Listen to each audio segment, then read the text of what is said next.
Okay, so now we're going to do some dry brushing on the body of the hair.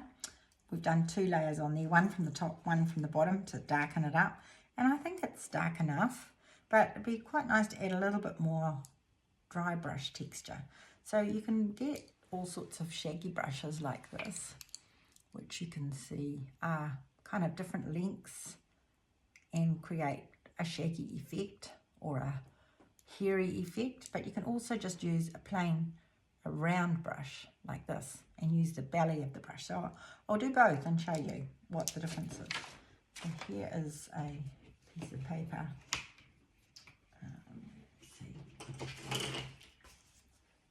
Here is a piece of paper. I'll show you the effect of these, this type of brush, which has got a cut end. You can do this with it, but you can end up with it looking too contrived if you do rows of it, too many. This is a Terry Harrison brush. It's a shaggy kind of a brush. I'll see how that goes. Put it in some sepia. Don't want it too wet. And that gives you a different effect too. And then I've got a smaller shaggy brush. They're called combers, these brushes. They're not shaggy brushes, they're called combers. And the pressure you put on it makes a difference to the mark you get. So there I'm putting a lot of pressure on and I don't get much separation of the lines. The lighter you go, the more you get. And what you can do is use a round brush in conjunction with that and soften one end of it so that it doesn't look contrived. Because what the shaggy brush or the dry brushing does is it creates the shadows of the fur. So you want the bottom end of it to be faded out. So what colour am I going to use on here? I'm going to use some sepia. I'll just put a little bit in my palette because it's just a brown and I want just a shadow. So I could use, yeah, I think that'll do fine. So I'll just mix myself up a bit of watery, mid-wateryness, I guess you'd call it. And I'll go in here with, so I've got my smallest shaggy brush, which is like that. And I'll just see how, I'll start at the bottom and just see how this looks in terms of furriness. So I'm going to soften all the bottom of that. And that's all I'll do in that place. And then I'll go somewhere else and maybe do something down here and soften that. And a little bit up here. It's too dark. It sticks out too much. So I'll just soften it with a bit of water.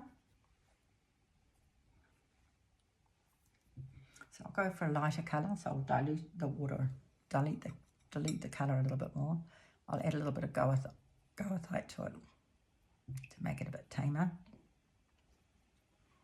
And I'll just go up here, just take a bit of water off my brush. I just did 4 little marks there. You'll hardly be able to see them because they're so pale. And then maybe we'll do a few up here, like so. So that's using that kind of brush. But if you don't have that kind of brush, it's not a train smash, we'll use a round brush. So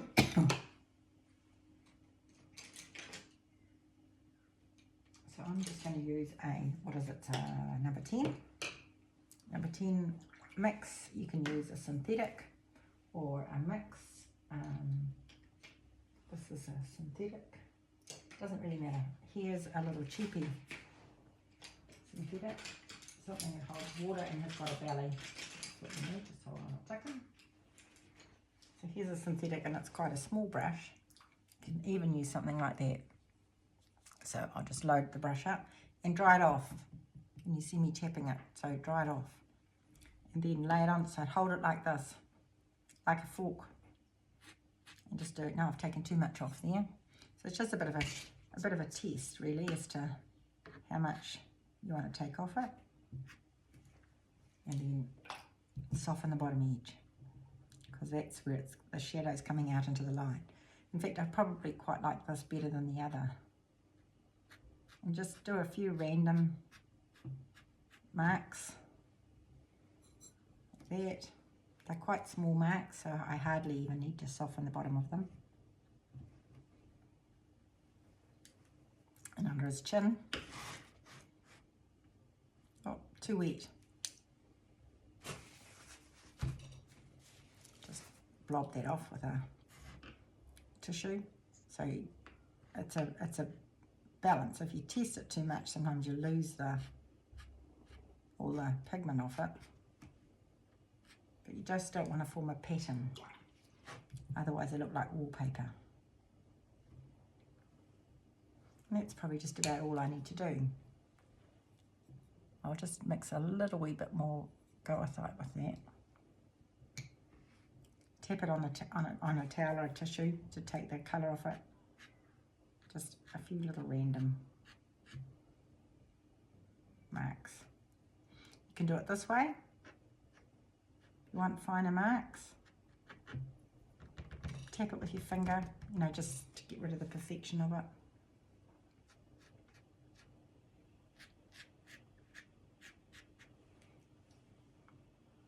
That'll do.